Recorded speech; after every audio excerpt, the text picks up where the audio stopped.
And we are live. Here we go. Welcome, everybody. If you can't hear me, then there's no point in telling me that you can't hear me because you can't hear me. All right, and let's get this started. So, just continuing with this character that I've done over the last two times, and we're just going to keep going with this. So there's a few things I want to add to this just to finish it off, in case you haven't been following along. So this character by Robert Crumb, a brilliant illustrator, comic book artist, and so yeah, I've been trying to recreate this as faithfully as I can, and just a few more details to put in here. There's this shirt that I've got to finish off, got some details on here, and then the inside of the head, I just want to create kind of a smooth, clean container on the inside, as if it were a planter or maybe a coffee mug, something like that, if I were to 3D print it. Right now it's kind of like got all the little extra details and bits that came with sculpting the outside of the head. So we're going to put all that on the inside. Hey Model 3D, glad you can make it from Algeria. Alright, so let's just jump in, and if you guys have any questions whatsoever, just feel free to put those in the chat. Alright, so I'm just going to keep going on with this. So yeah, let's work on some details on the shirt.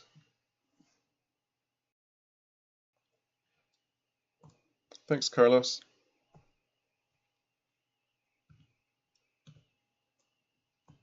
So let's see, next thing I want to do on the shirt is just kind of like emphasize some of these wrinkles. I'm going to make these wrinkles a little bit more emphasized so they stand out better. So let's see, let's pick a brush for that, and we'll just start playing around with doing that. So you can see right now I've got dynamic thickness turned on this shirt, so give it a little bit of thickness, but it's not locked in.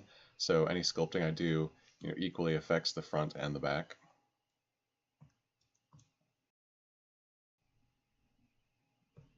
Hey Matthew Israel, it's cool that you're new to it. It's an exciting, sometimes challenging road to follow, but if you stick with it, it's really rewarding.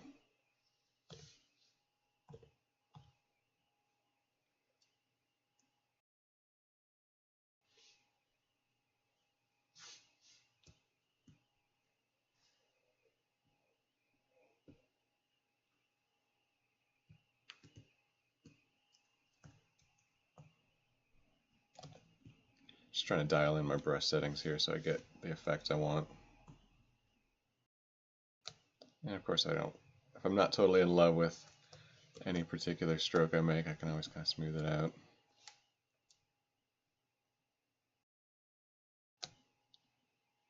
Trying to get some of the wrinkles here in the shirt.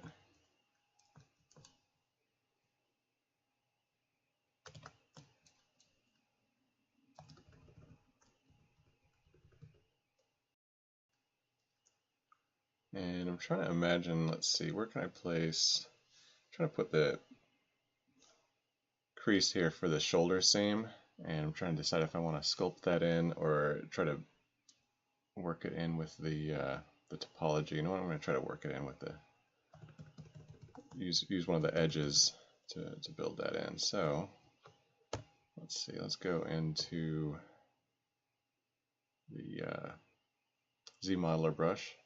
We'll mask off and complete edge loop. Let's see, which edge loop do I want to grab? Let's grab this one here, mask that off. Actually, let's do that symmetrically.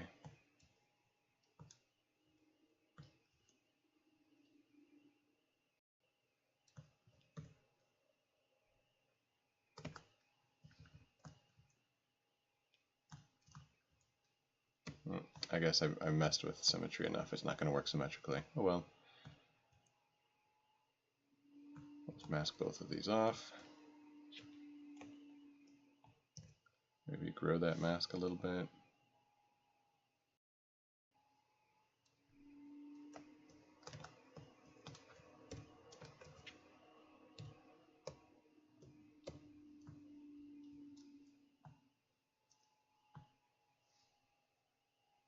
And we'll just push in that same. And like I was saying last time, the great thing about Robert Crumb's style is it's so loose and sketchy that you don't have to worry about being too precise. You can just kind of be a little bit messy with your sculpting and still really capture his style. So that's a nice little convenience.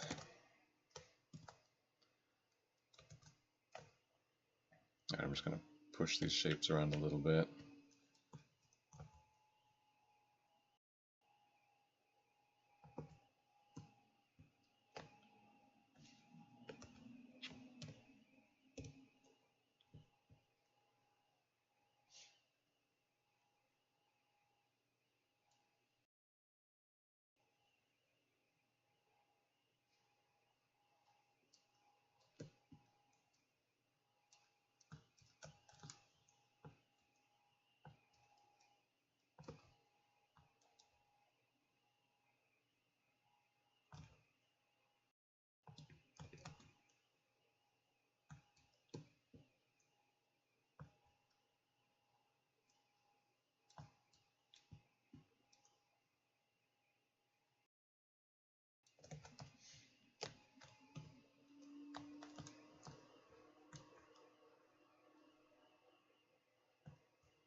All right, cool. So just, yeah, continuing with sculpting some of these details.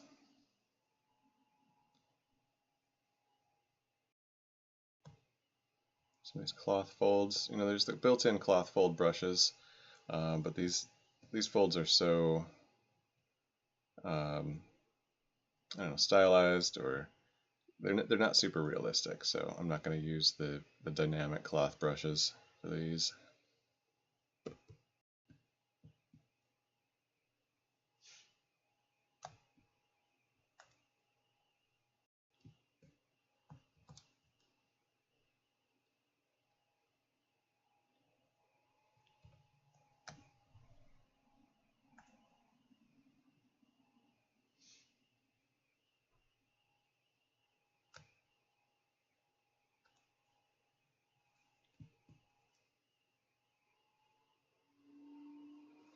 And I'm going to turn off that dynamic thickness. It just slows things down a lot when I'm trying to sculpt here. I can just always turn it back on later.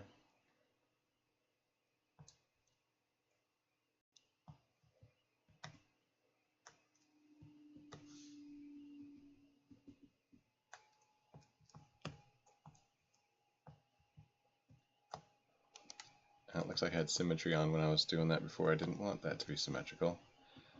No worries, I can always just smooth anything out that I don't like and put it back in the way I do like.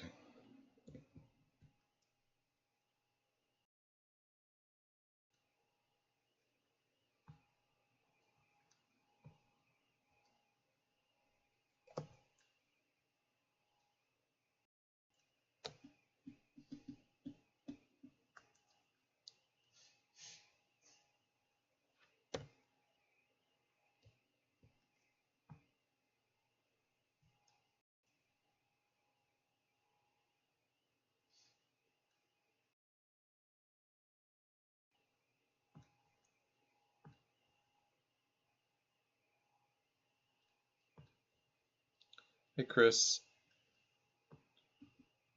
I guess it's gonna be a Rye K kind of day.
So mention in the chat what kind of things you guys want to sculpt here. What kinds of interesting or things are interesting to you that would be something you want to sculpt.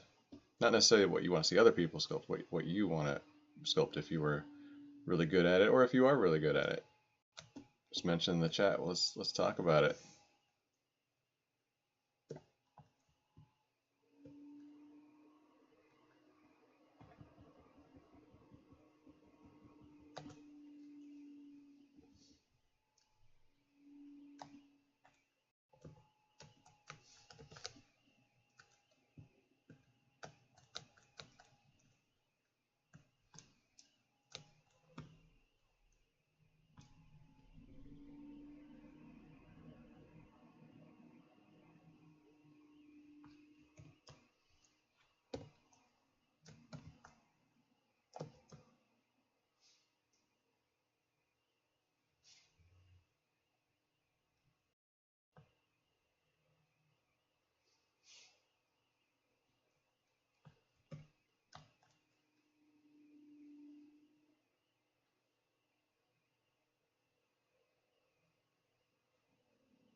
Now, by Rai-K, are you referring to me, or is there something else called Rai-K?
Hey, Onkar. Yeah, ZBrush is pretty cool. Are you learning how to use it? Are you just watching? You already know how to use it?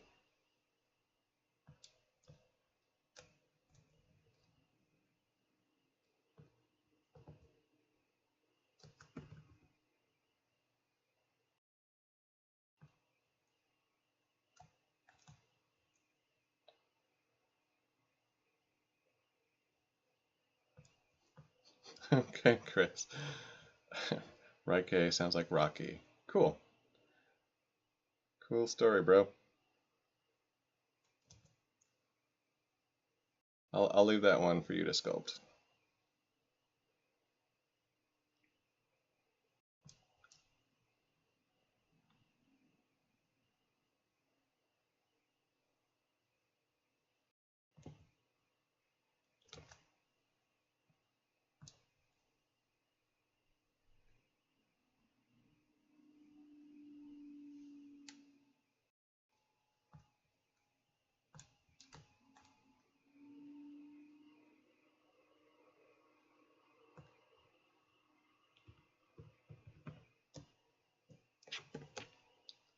Alright, I'm going to put in some of the details on the shirt now. Put some buttons and pockets and stuff on.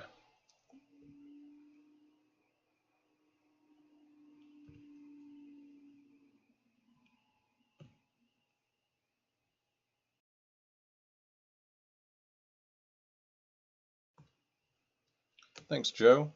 Wolverton. I'm not sure what that's a reference to. What's Wolverton vibe mean?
Oh, nice, nice. Yeah, no, Mad Magazine is great for caricatures. I was really inspired by the caricature work of um, Tom Richmond, another fantastic Mad Magazine artist.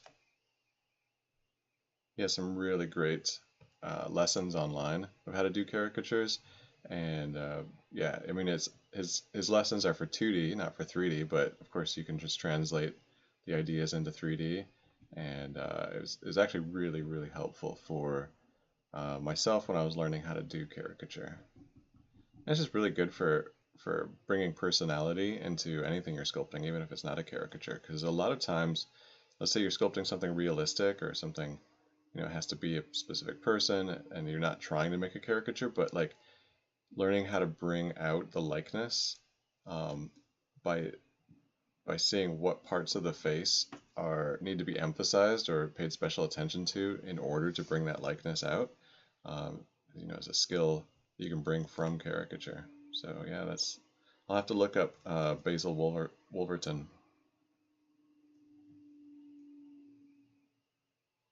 So, question from Onkar: what studio am I working at? Right now, I'm at my house, and I don't go into I don't work at a studio. I have my own business where I work with artists and I help them make their art with 3D printing and virtual reality. Um, and so yeah, I've mostly escaped the studio life.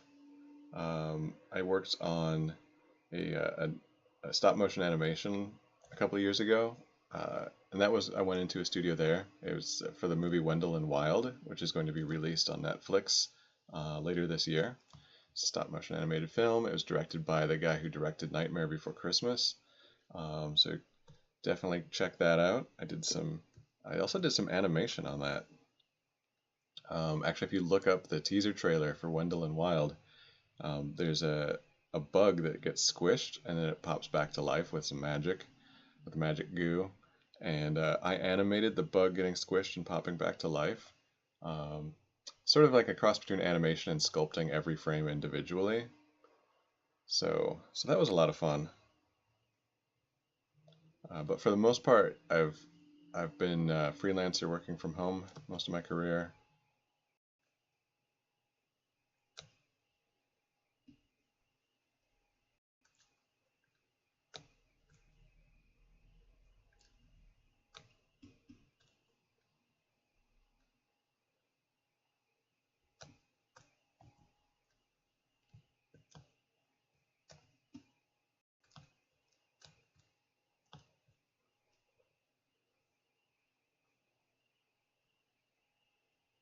Alright, so I'm just popping out that pocket with a feature from Ryan's Tools, my plugin. There's this thing called Extract. ZBrush has an extract already kind of built in. It does something similar, but mine's just like way faster. It just gets it done instantly. And then I've got these other tools for like increasing and decreasing the thickness of the dynamic thickness very easily. So it just makes it so much easier to make little things like this. Actually, let me put in the chat a link to my plugin.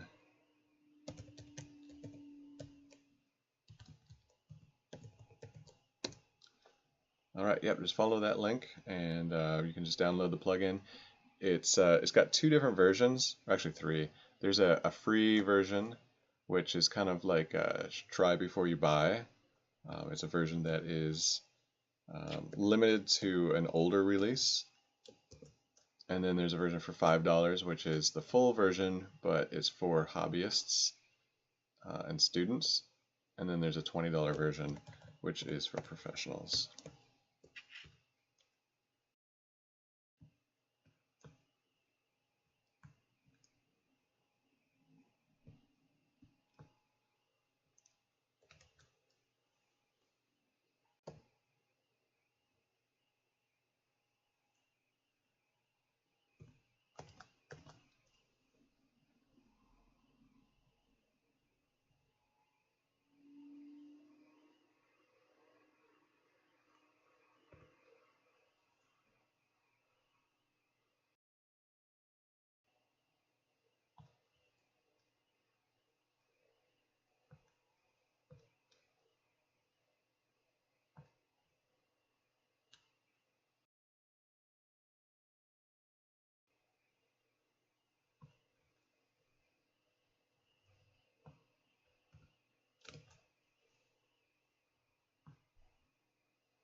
Alright, let's make a quick pencil and put it in that pocket.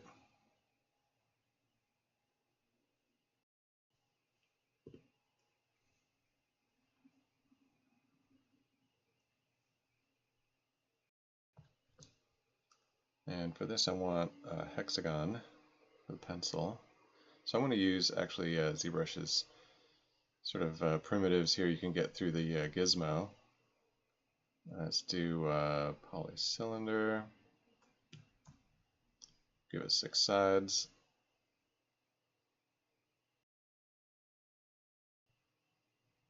Oh, I forgot, with this version of polycylinder you can't, it doesn't actually give you the correct number of sides. I have to go to Cylinder 3D.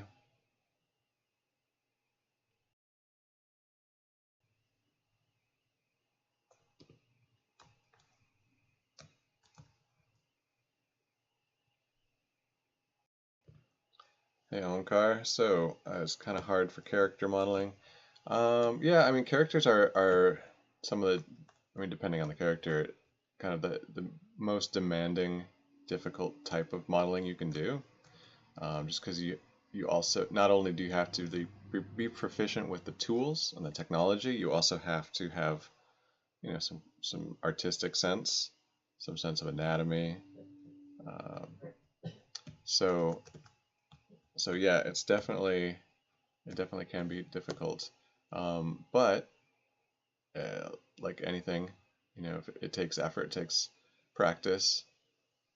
So if you stick with it, you'll definitely get better over time.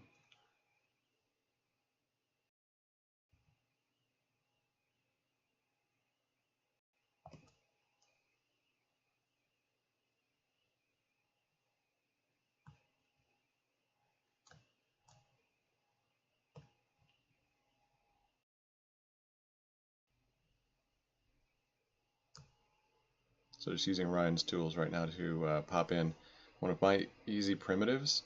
So the great thing about that is it puts the primitive in the same size and location as your currently selected subtool. So it just makes it really easy because you make a new primitive any other way, then you have to like move it and size it to match what you're working on. And with Ryan's tools, you don't have to worry about any of that because it just puts it right where you want it to be.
And just making the part of the pencil, that metal part that attaches the eraser to the pencil.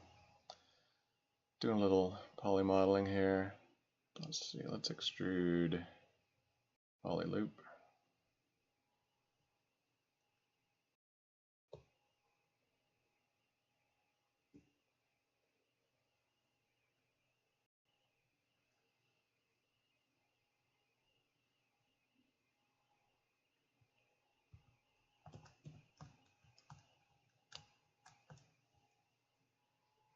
Hey Matthias, that's nice of you to say.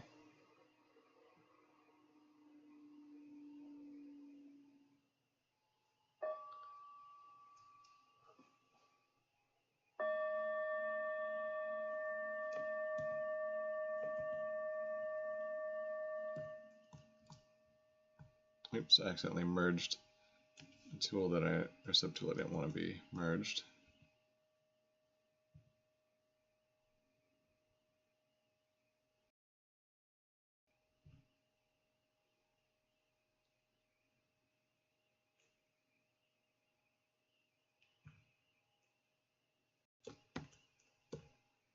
Alright, just merging the different pencil bits into one subtool so I can move this all together and put it in the pocket.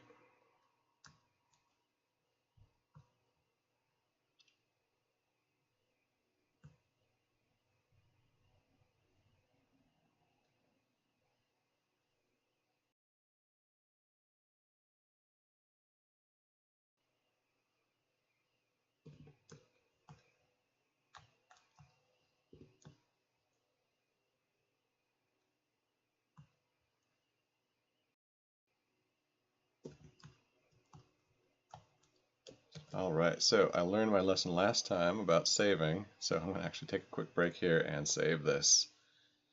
If you tuned in last time, I got some work done, about 20 minutes in, ZBrush crashed, lost it all, had to start over.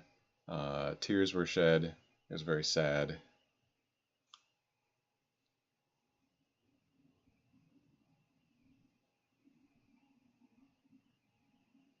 Hey, thanks, Matthias. Yeah, it's crazy to think I haven't really been keeping up with YouTube very much, posting new videos or anything, but yeah, back 10, 12, 15 years ago, I think starting in 2007, started making training videos on YouTube, and they got pretty popular. It's getting about 5,000 hits a day, 5,000 views a day, and then I got noticed by lynda.com, and they started hiring me to make videos professionally. And that worked out really nice. And then they got bought by LinkedIn, and then LinkedIn got bought by Microsoft. And then looks like Microsoft doesn't want to invest so much in my videos, so I haven't been making so many more on there anymore, but that's fine.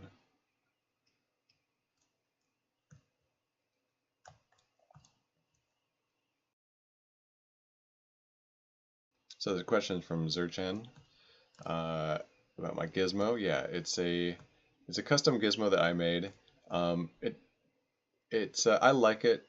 You know, it just fits my style and how I like to work. It doesn't add any features so much, but I just feel like it's convenient. You know, you move and then you spin it on that thing and then scale it or move it on a single axis or whatever. So yeah, it's just how I like to work.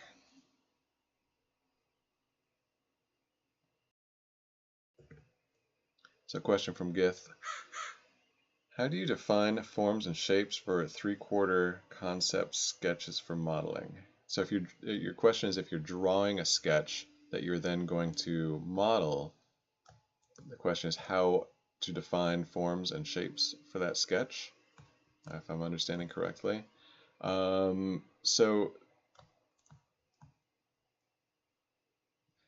if it's for modeling, for me personally, I don't even like bother with the 3/4 view so much. Like I'll just, if I'm gonna sketch something, I'll just do a side view or front view, top view, because it's the sculpting and the modeling that brings the 3D into it. So it actually is kind of sometimes more work than you really need to do to make a 3/4 sketch if you're doing it for yourself. If you're doing it for somebody else, then it might make sense to do it. A lot of times, as a sculptor and a modeler for my freelance work, I'll be given a sketch that is in 3/4, like a character sketch. Sometimes they'll do just a 3/4 sketch and not do like a front view, side view, like orthographics. And that's an issue for some sculptors. Some sculptors like kind of need to have that front view and side view really locked in so that they can like line their reference up with those sketches. I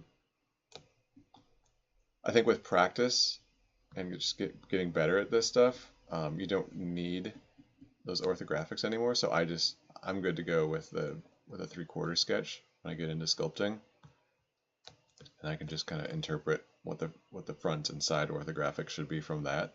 But I don't know if that answers your question. So it actually totally doesn't answer your question. Yeah, I just kind of, if I'm making something for myself, often I don't even sketch anything. I just jump right into modeling and sculpting. Just kind of figure it out in 3D.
So another feature that I have in Ryan's tools, I just used it. It's a feature that snaps the gizmo, the pivot point, to the center of where the mask border is.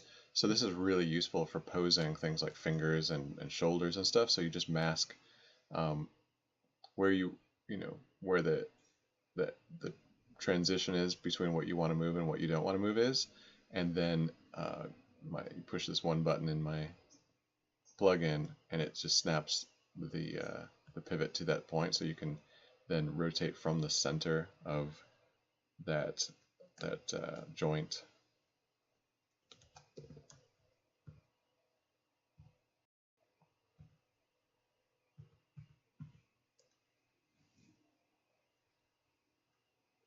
So another question from Gith: how do I define in 3D? So I'm not totally sure what you mean by that, but my guess is, how do you figure out what shape something should be in 3D? How do you figure out the volume, the proportions, the shapes in 3D? Is that your question?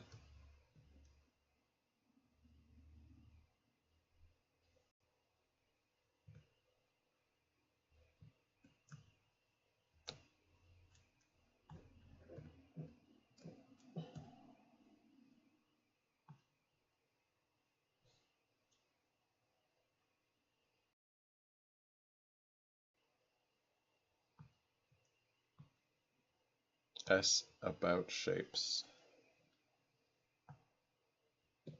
So I think I understand what you mean. So you're just kind of talking about, like, I think it really just comes down to artistic experience, practice, just getting used to doing it, really. Just start making shapes and figure out how they look and how they translate into a character or an object or a prop, and how that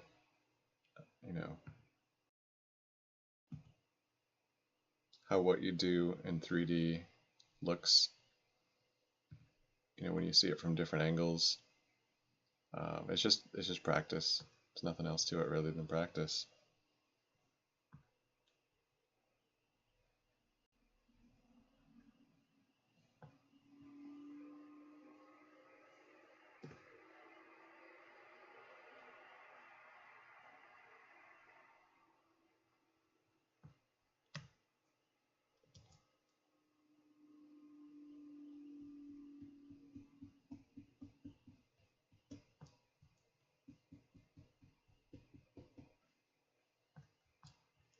Just going to work on some more of this sort of textural effect I've been putting on the rest of it.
So the material I use, that's a good question.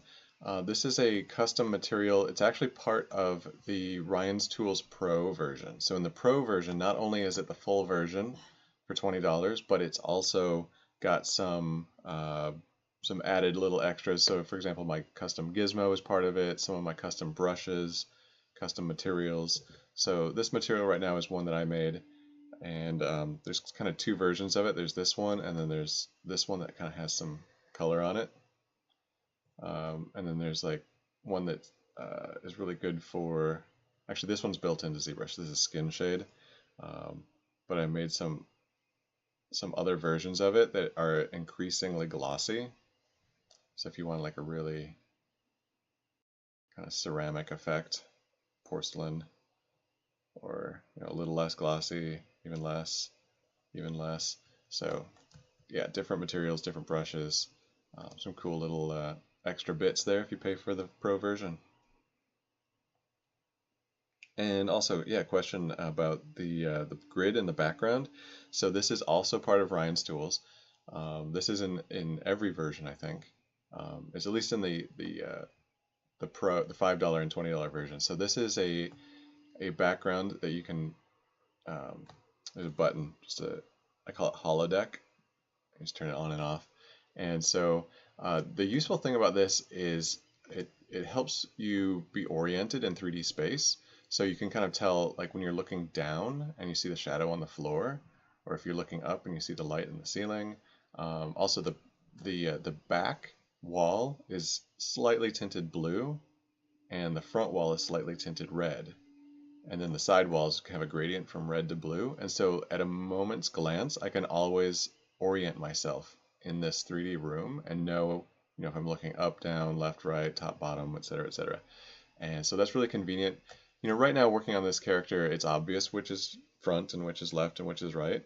But sometimes when you're first starting sculpting anything, it's not always clear when you're glancing at the screen what angle you're looking at it from. And especially if you're starting from a sphere or something, or a cube, you can get lost sometimes, and then you've sculpted a long time, and then you realize that the character's laying on its back or something. So I just find that I just feel more oriented. I feel like I know where I am in 3D space better by having this grid. So super useful. Check it out.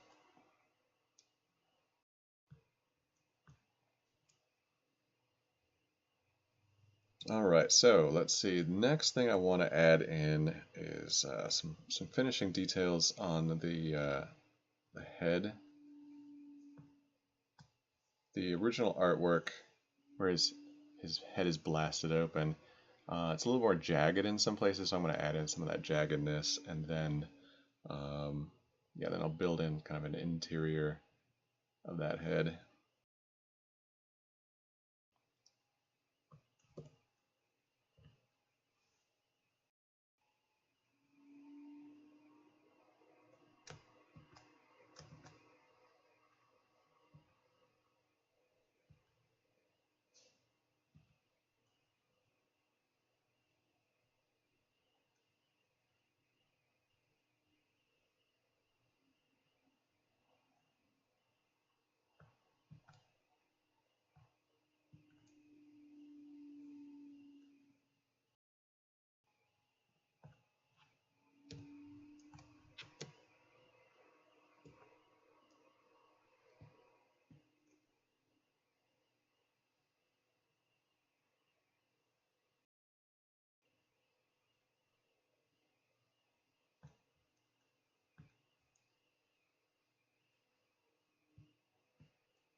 Cool, Earth Rhino. Yeah, let me know what you think about him.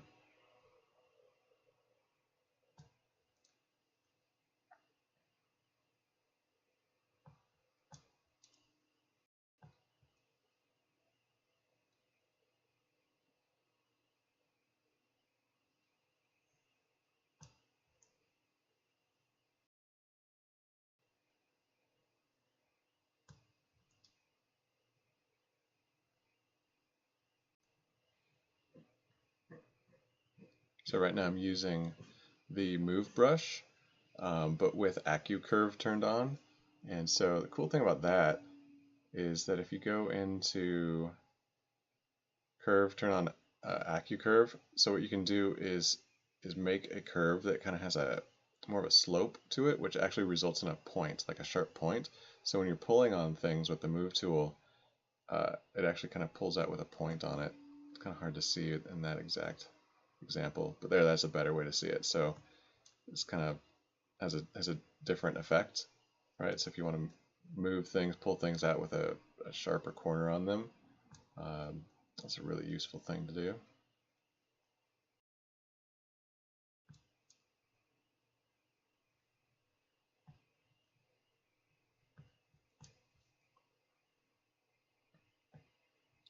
So the difference between focal shift and brush curve graph, that's a good question. So yeah, they're two totally different things. Well, actually kind of, a little different. So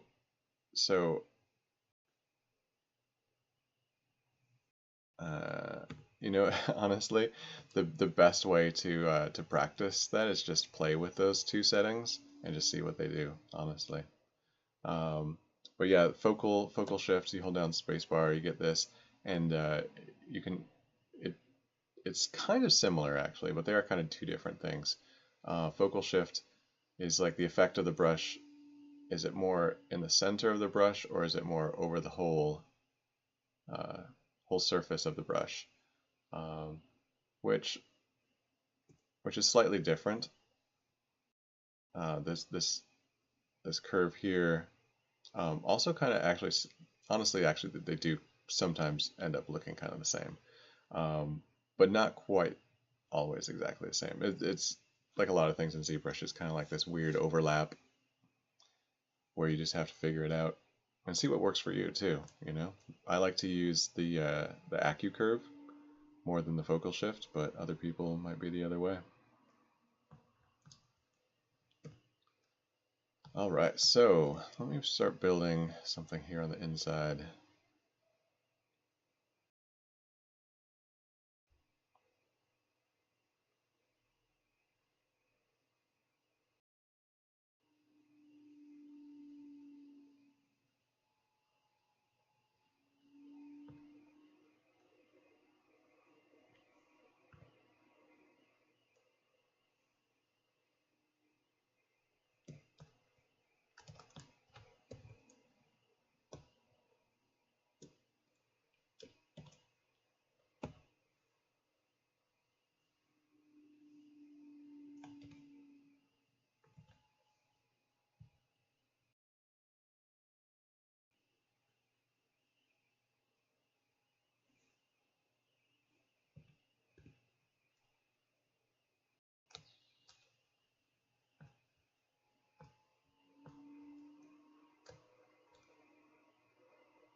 Guess this is just going to be a finicky, fiddly process of I'm just trying to create this internal surface.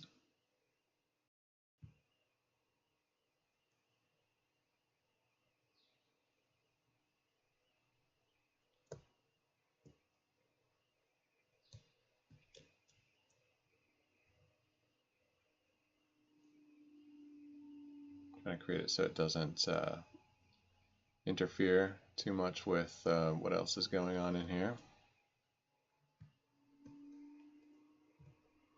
I'm going to hide this one thing that's in my way.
So if I were to 3D print this, how would I do the hair? That's a good question, Comics Legend. So yeah, this hair is definitely not good for 3D printing. What I would probably do, I select the hair really quick. I would probably try to puff up the hair, something like that maybe. Yeah, probably something like that. Maybe then also like smooth it. Let's see. Yeah, I'd probably just do something like that, which, you know, doesn't quite look as true to the concept, but, you know, you got to do what you got to do for 3D printing.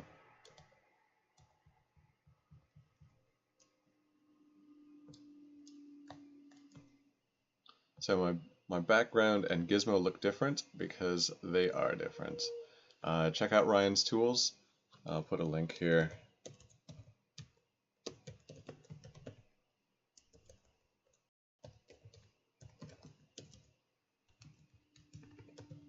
So that link takes you to my plugin. Check out all the goodies on display.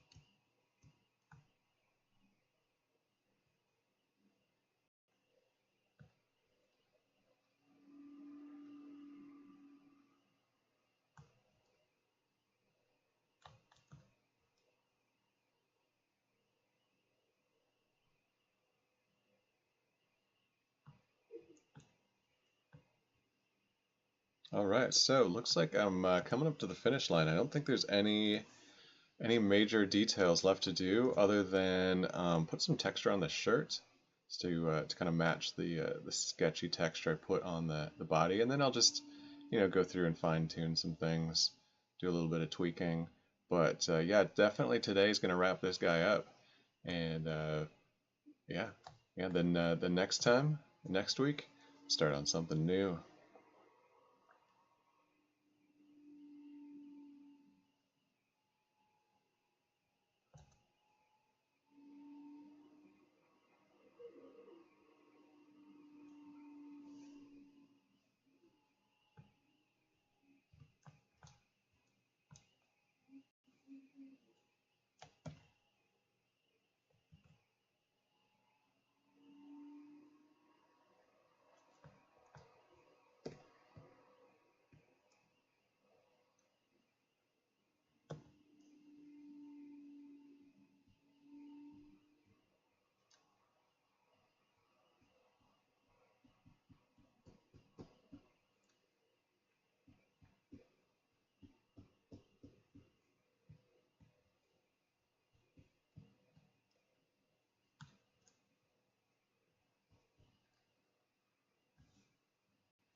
Actually, also, I guess if this is going to be a 3D print, I should probably put it on a little something of a pedestal or a base, because I'm cutting off the figure, right? So it looks kind of awkward if it's just a figure floating. So it'd be nice if it's sitting on something.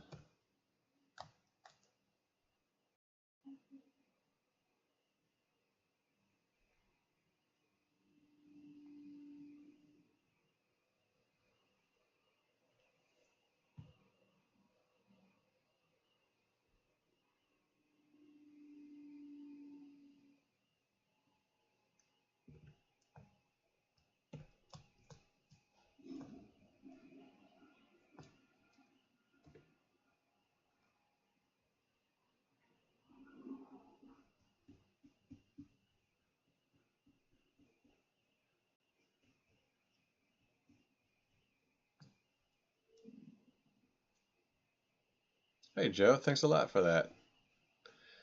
Yeah, I really like doing characters like this.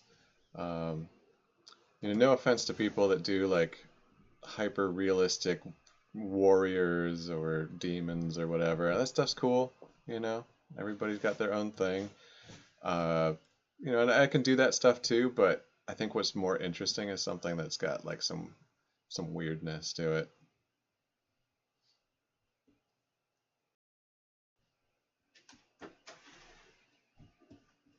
Especially, if it's something I want to do for fun, you know, get to pick my own thing that I get to do. Definitely gonna do something weird and fun. And something that doesn't require too much like precision, um, fine tuning, something you can kind of speed along with. If you're doing something hyper realistic with tons of mech detail everywhere, it takes a lot of time to make that stuff. It takes a lot of patience, and hats off to people who do that. I can do it, but I would rather go a little faster and get to something that's fun sooner.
little bit of glitch with the clay brush here. It doesn't like to have kind of these two overlapping surfaces right here, so I'm just going to make it easy to hide one of those.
There's probably some quick way to get this texture all over using like a noisemaker or something, but it's going fairly fast, and every once in a while I have to make a decision about where the angle of it should change, and you can't really control that so easily with noisemaker, so I'm just going to do this manually.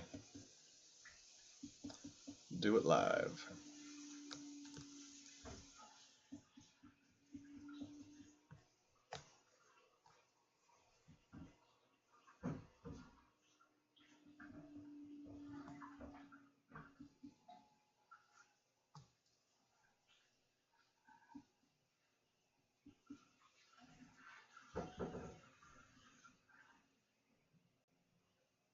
So, good question for too spooky for me. Is there a trick to doing stylized stuff? Yeah, I mean the trick really is you got to have like a sense of what that style is that you're going for, right? Because it's tricky because stylized things are by definition not realistically proportioned, right? And so when something's it can be easy to be like, oh, I'll just make my character with incorrect proportions and it'll be stylized, which isn't necessarily true because there's a difference between stylized and just being wonky proportions.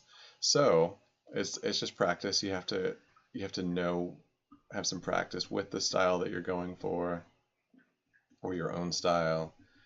I mean that's one of the ambiguous, difficult things about sculpting that you can't really answer because every style is different. You could say, oh, for anime style, do this.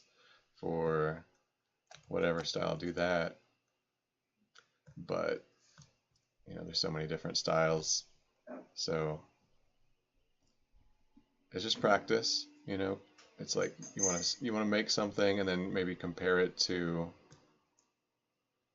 some concept art in that style and like really think about it. Like look at what makes that style effective, what makes it appealing.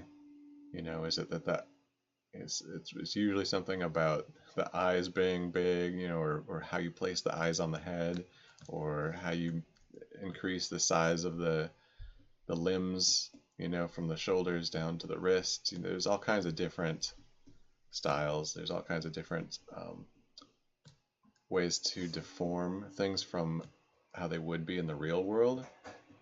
And it's just something you gotta internalize, you know? Just find your own voice with it. Just practice. That's really all there is to it.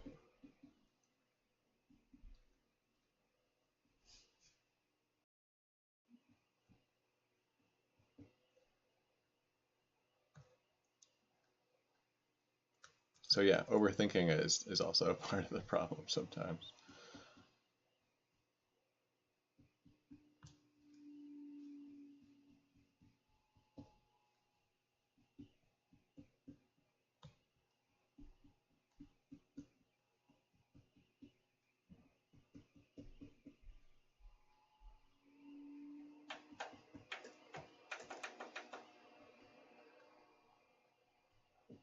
But the cool thing is once you really internalize a style, then it comes out without even having to think about it. You know, you just do it and it just comes out naturally.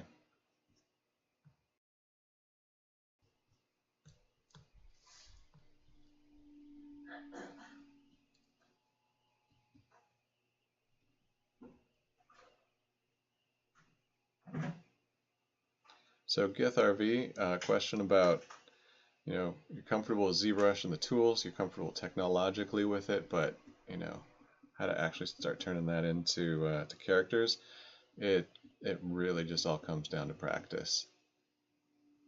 You just got to put in the hours, and then when you do that, then you look back after a year of practicing and you just see how far you came. That's, you know, that's a good feeling.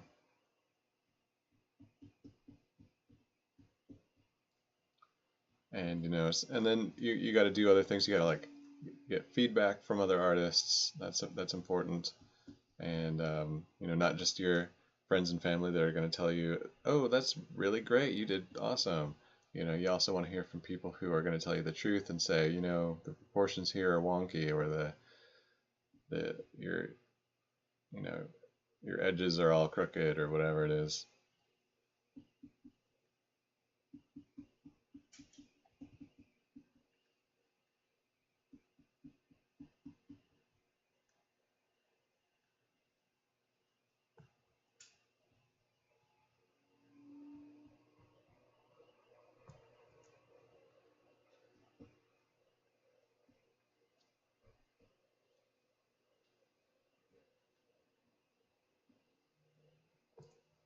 And then never stop learning. You know, it's not like you get to some point where you're suddenly perfect at it and you just don't have to learn anymore, because there's always somebody who's doing something awesome that you don't know how to do yet.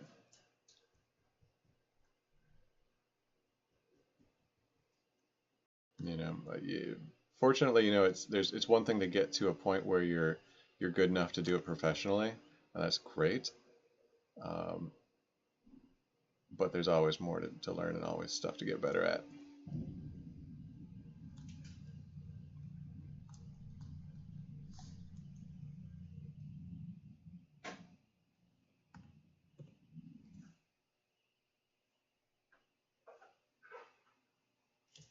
All right, taking another save break.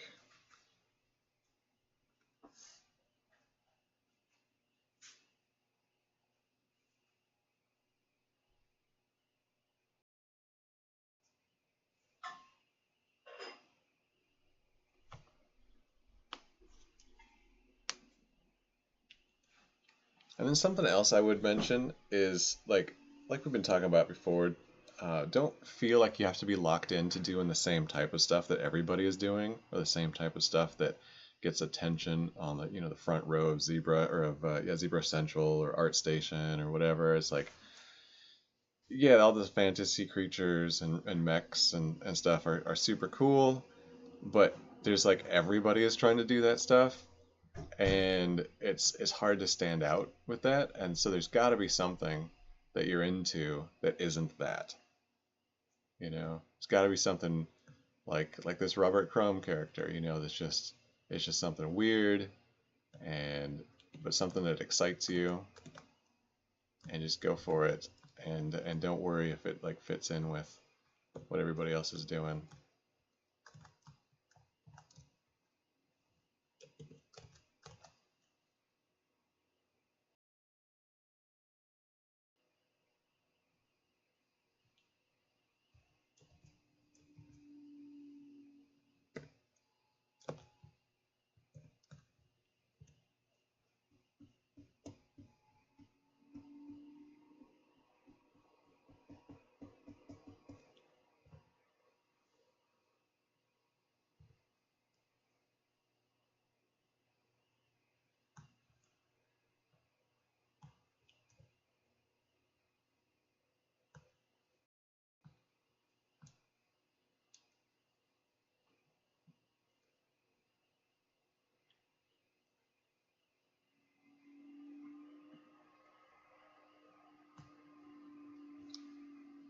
Alright, let's look at these side by side, see if there's anything else I want to do.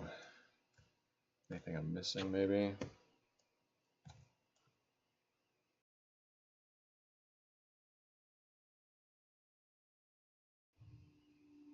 Some cool stuff about this illustration, actually. I love how the tongue is hanging out over this section. You got the police officer, the buildings in the background.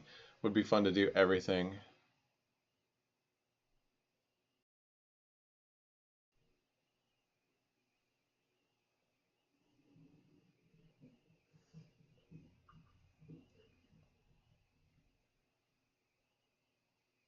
Okay, so a good question from Kristen James about MetaHuman, Unreal Engine 5, replacing digital sculptures in movies, games. Yeah, so that's interesting. It's definitely going to change things. So we got like a bunch of character creators that software that can do a lot of the grunt work, and it's super cool. In some ways, for sure. Yes, it's going to take some work away. However, I think we're going towards a future where the amount of content that needs to be created is going to keep pace with the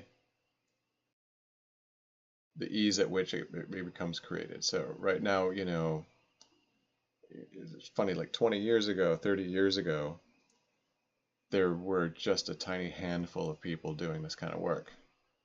But there was also a tiny handful of amount of work to be done.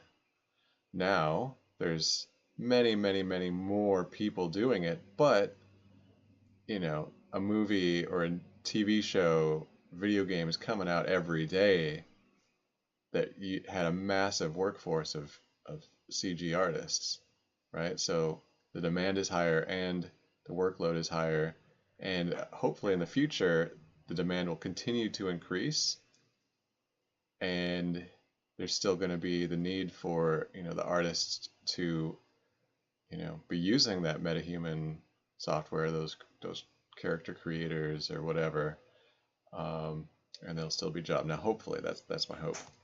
You never know how it's going to turn out. I mean, you get stuff with like AI the way it's going right now. Like you guys seen DALL-E 2 or Midjourney, like how they're making these images that are really astonishing in how attractive they are as images, and just generated within minutes by an AI. That stuff is going to become crazy. And when that stuff gets applied to 3D models, when they figure out how to just make a 3D model that quickly, especially if the model has good like edge flow for animation, if that model is, really high quality, it's gonna start getting scary. Hopefully there'll be a market for art that's generated by OI, organic intelligence. Kind of like people are into organic food, free range food, fair trade, everything. Like, hopefully there's going to be a market for art that's made purely by humans without AI intervention, and that will be the art that has higher value because a human made it. Hopefully, that would be cool.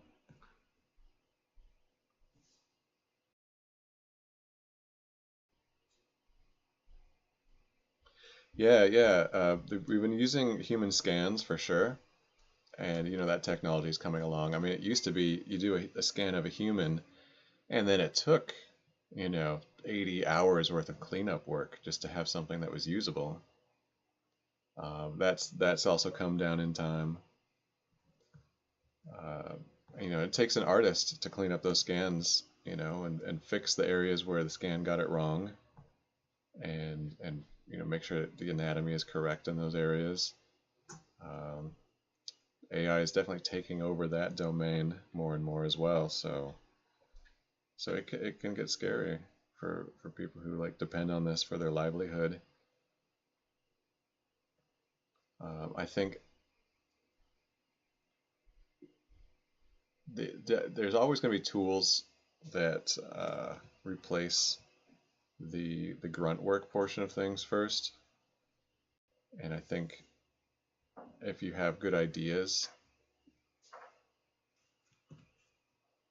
that's always going to be valuable.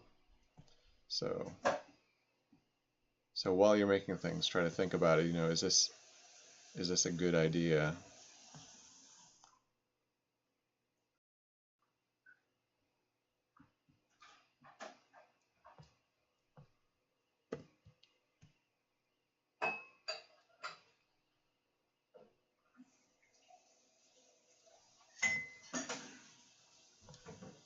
So you're just going through tightening up some details here.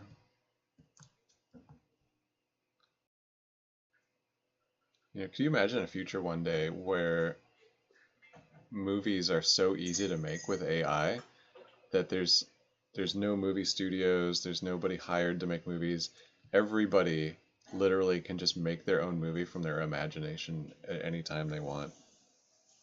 And so instead of like going to the movies or or or even like caring about what movies anybody else is making, you just want to watch a movie and you just sort of the AI just knows for you personally what's going to be the movie that you most would love to see, and it just makes it for you personally.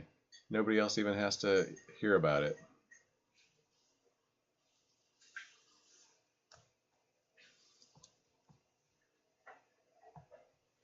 Something kind of scary about that.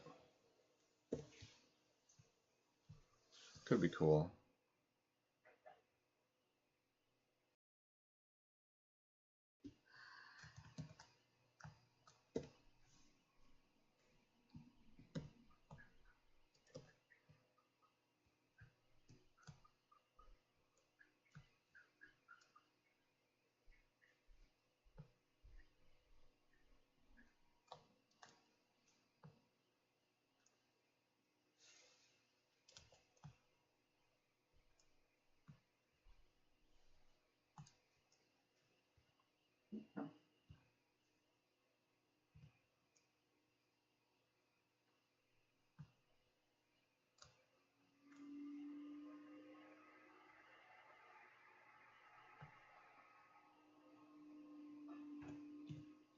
So yeah, just fine tuning some various things. I'm just noticing some details I want to put in, like some bumps on the tongue or whatever.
But like I always say, AI might replace our ability to make cool stuff, but the AI will never be able to replace our ability to enjoy the process of making art, right?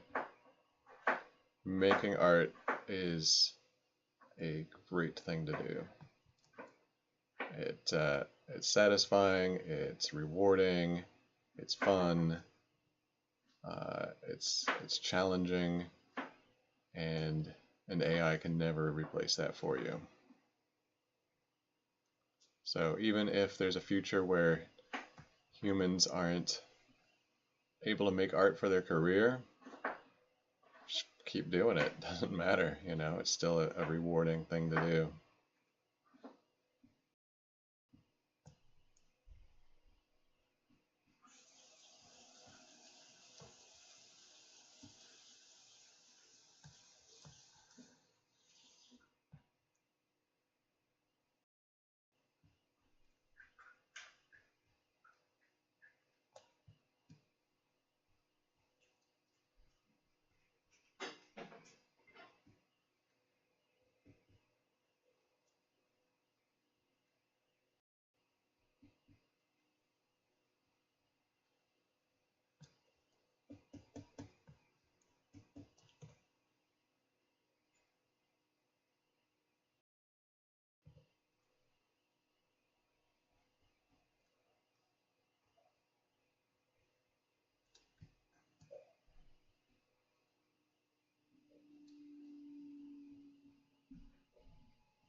I'm going to split these wings off and give them some thickness.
Oh yeah, I know what I need to do.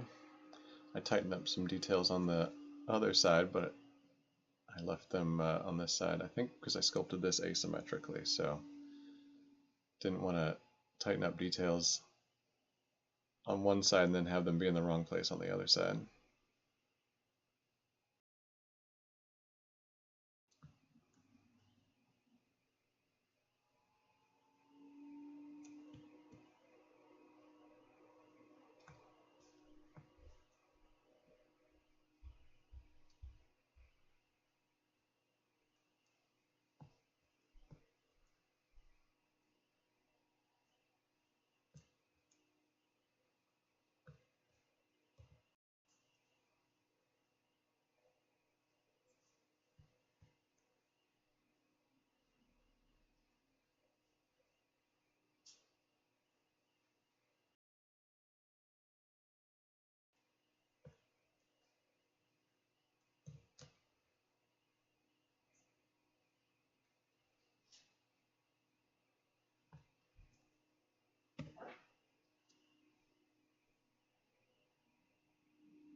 It is kind of depressing though to see the images that AI is making, like DALL-E 2, Midjourney, and seeing that that's making images that are technically and aesthetically more interesting than I can make. And saying like, oh, a computer made that in 10 minutes, and that would take me weeks to do. Like, it's kind of depressing, honestly, to see that. It's very impressive though, very very impressive.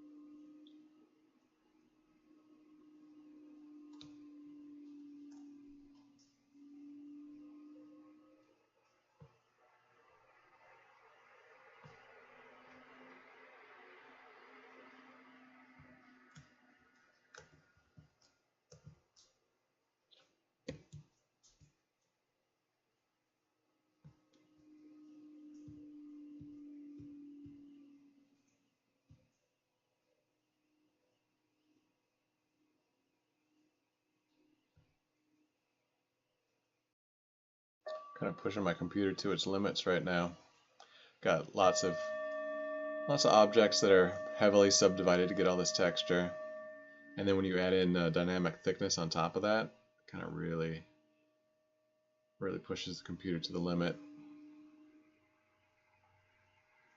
Oh, you know what detail I haven't added yet is some of that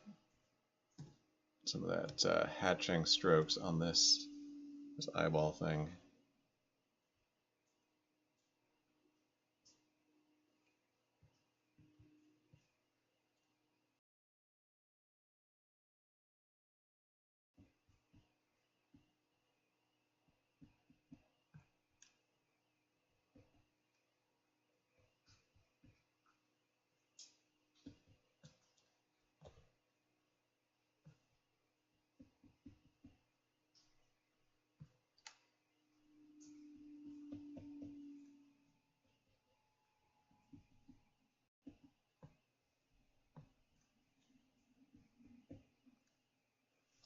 I'm going to lock my camera so that as I'm sculpting this stuff, if I accidentally stroke off of the object, it doesn't move my camera around.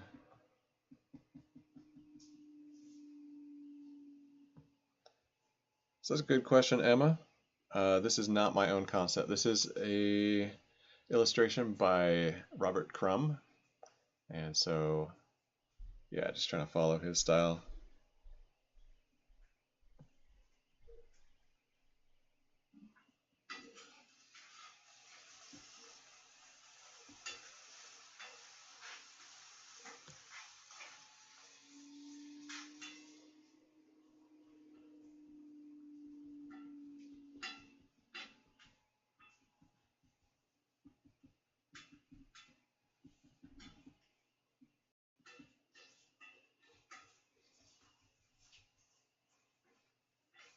You got it, Emma.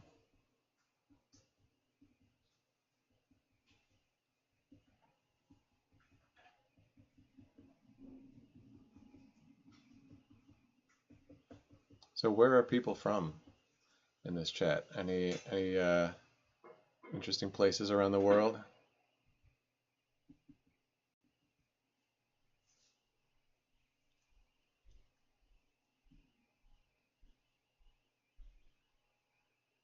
Actually, that would be super cool to share this with Robert Crumb. Yeah, last I heard he was living in France. I think he sold one of his sketchbooks, and he got so much money for it that he was able to buy himself a villa in the French countryside.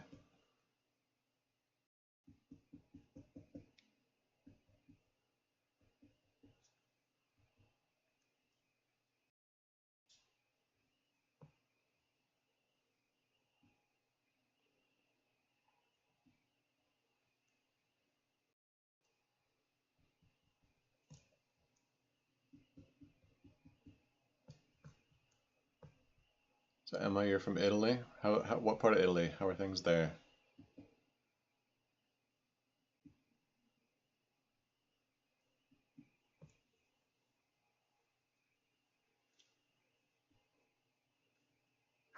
And then we got Joe from Chicago. I've been to Chicago a few times. Got some friends there. I actually grew up in Iowa, so Chicago was the closest big city from where I lived. I guess if you don't count Des Moines or Minneapolis, St. Paul, which are pretty tiny compared to Chicago. And we got the Strawberry King from Norway. Nice. So then you recognize my last name probably. Got a Norwegian last name. I think it got modified somewhat when my ancestors came to the United States. I think my last name was originally spelled Kitelsen, but I'm not sure about that. Does that sound familiar, Strawberry King? There's a, oh, you know what I should do for my next live stream?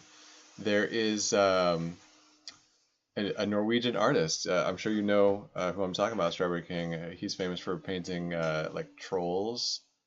And his last name is Kittleson. It's like spelled differently than mine, but his work is really great. You know what? I'm gonna do next for my next live stream. Some of his artwork. He does really great stuff. What's his first name? I'm trying to remember. Frederick Kittleson or something like that? I can't remember.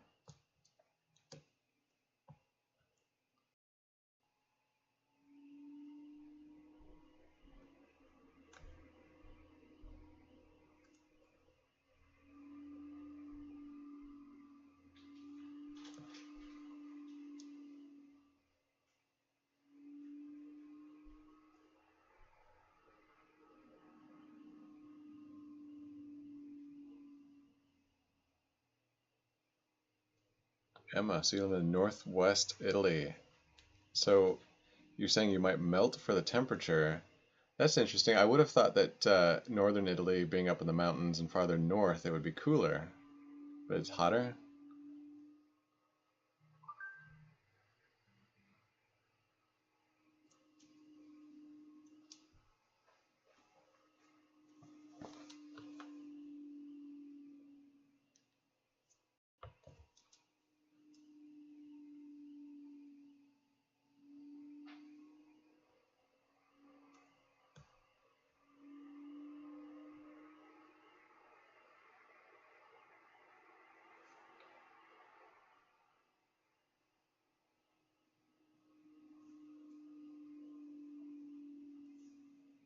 So I got a little bit more time left in my live stream, and I'm pretty much done with this. So I'm going to save it. I'm going to look up what I want to do for my next for the next live stream. So I'm just going to save this really quick, bring up my browser.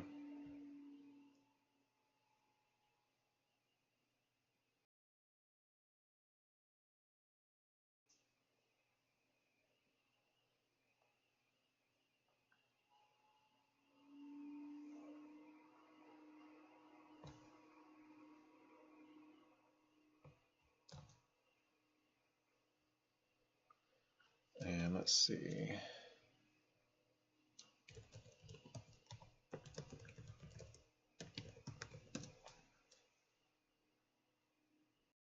Oh yeah, Theodore Kittleson. This guy is so cool.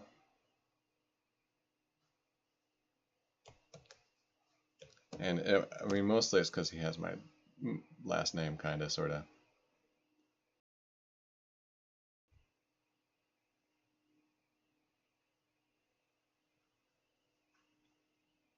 Like, really, really spooky artwork, honestly. It's really great stuff.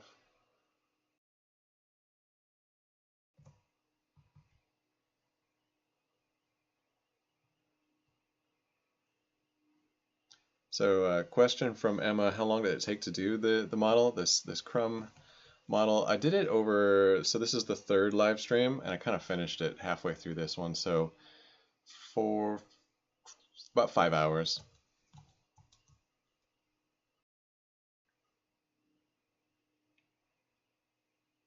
Oh, that's really cool. It's a dragon, and it's like half decomposed.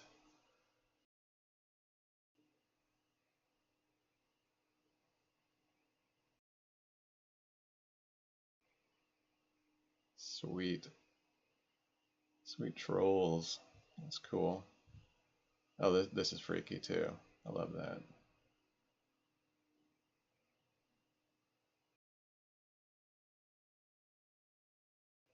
Oh, somebody actually did a sculpt of one of his trolls already. It's from ArtStation. That's freaky. Love that. Oh wow. It's like some kind of a wizard doing magic with a loom. Let's see what else. I'm trying to think. There's definitely one of his pieces I know I've seen, and I can't recall off the top of my head which one it is. Yeah, this one just fills me with dread. Look at that. It's like a skull in a bed and just mice taking over. I mean, this is some dark stuff. Love it.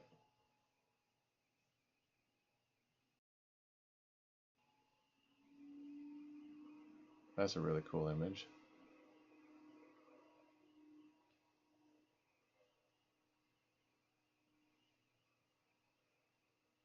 Hey, Sam Media. That's nice of you to say. Thanks a lot for dropping in. Glad you could make it. So yeah, right now we're just kind of daydreaming about what my next live stream sculpt should be. So I'm going to do something from this artist, Theodore Kittleson, who I don't think I'm actually related to, um, not that I know of, but he's got my last name, so.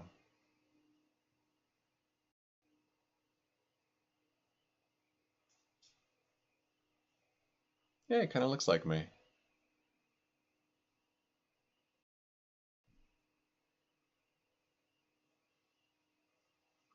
I do not have a Twitch channel.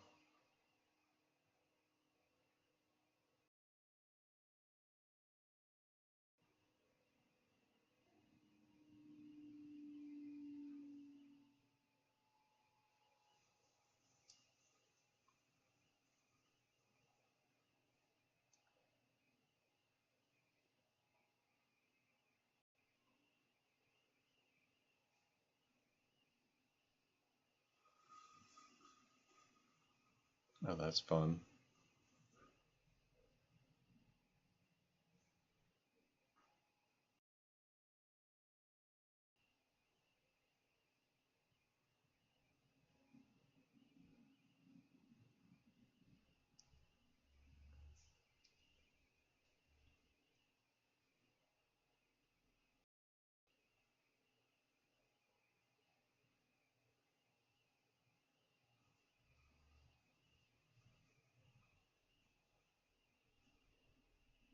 Hmm.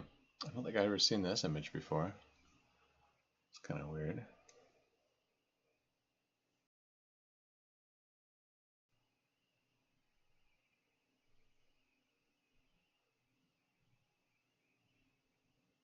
Yeah, Comics Legend. I will definitely let you guys know if I share this with Chrome. Yeah, I'm gonna do it. I'm gonna render out a turntable. Actually, let me do that right now.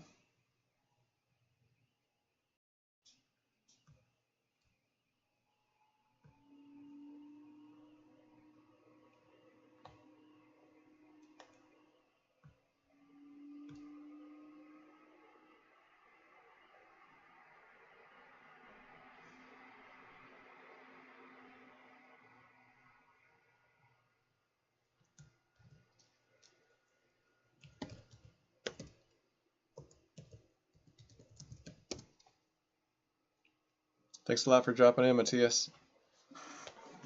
Hey, Marcus K from Kenya.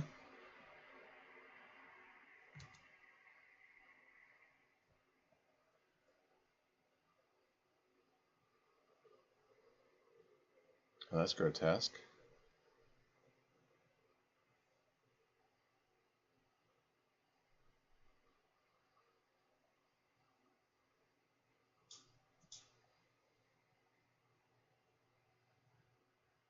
A lot of this stuff is a lot of difficult stuff to do in ZBrush with all this like fuzzy, mossy, grassy stuff. I mean, you can do stuff with fiber mesh for sure, and there's a lot of tricks and simple tricks and nonsense, but yeah, trying to find one that's like a really nice match for ZBrush and my style and how I like to work.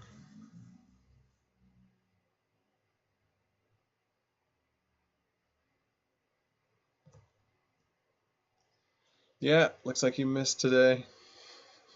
RHNYN. Just rendering out a turntable of the piece right now as we speak.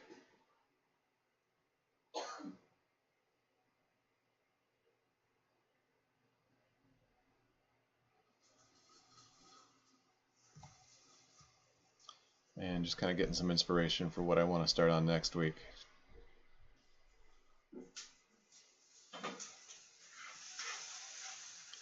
Yeah, this is painted in 1909. Wow, over 100 years ago.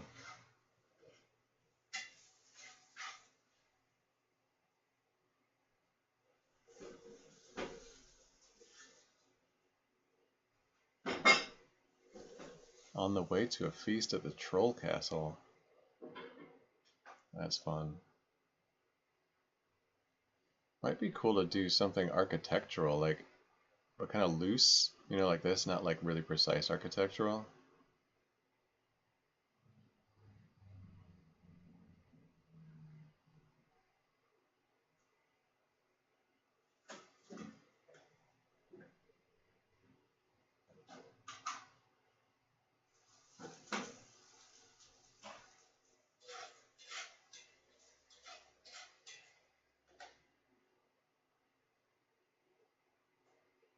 That'd be cool.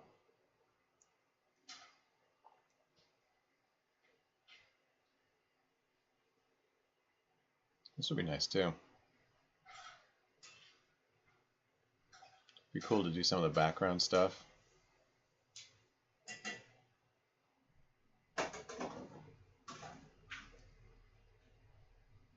Let's see what else we got here.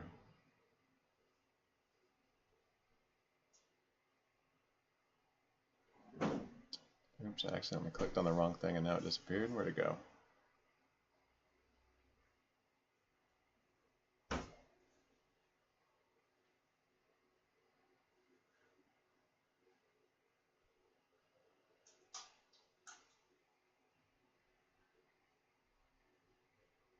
Oh wow, that's horrifying.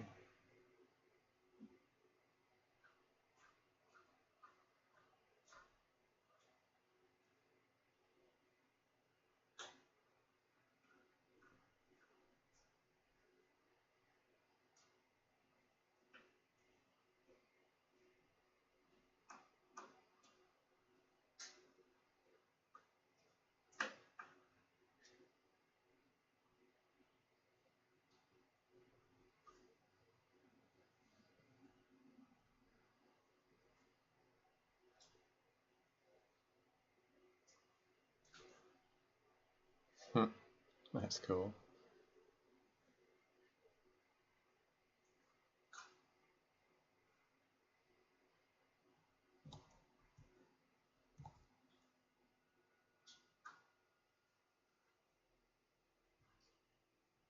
That's like a really nice drawing. That's so sculptural. I love it. And it sounds like the turntable is done.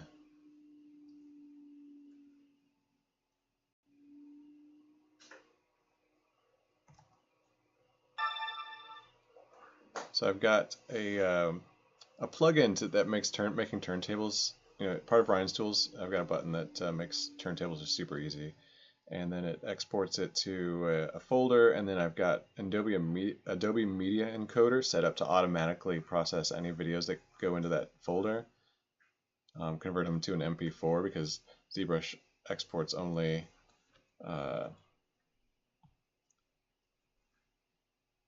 MPEGs, which are like so outdated now. Just trying to get my VLC player to play in the correct window here so you guys can see it.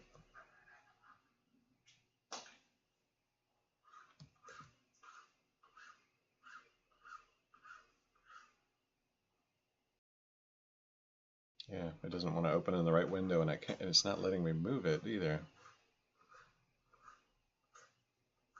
Oh, here we go.